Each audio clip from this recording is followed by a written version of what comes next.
ये वाली साइड पर आए सुबह में 7 बजे के करीब आ गए सब लोग और अभी 9 बजने वाले।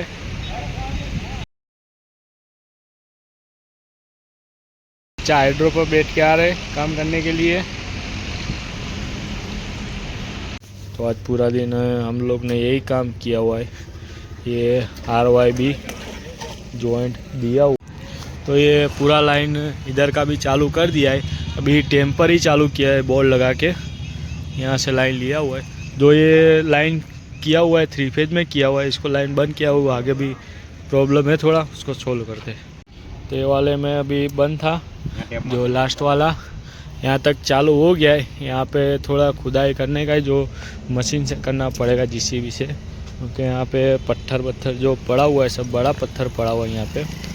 तो यहाँ से वायर लाने का यहाँ पे, और यहाँ से ले के जाएगा यहाँ पे कनेक्ट होगा, और आगे जो अपना मेन MCB कल का वीडियो में था, इसके अंदर जॉइंट देने का है उसको।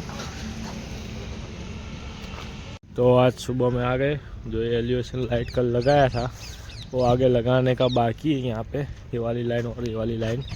तो इसको आज पूरा कर देंगे, आज जितना होगा उतना आज वाले। और अभी भी काम चालू है। तो ये वाली लाइट लटकी हुई है, इसको फिट करने का है। ये चालू कर दिया है सभी लाइन, इधर पूरा हो गया है सब जगह चालू, इधर भी हो गया है, पूरा लाइन आगे तक चालू हो गया है। तो अभी सिर्फ ये 4 लाइट बाकी है लगाने की, उसको लगा देता हूँ।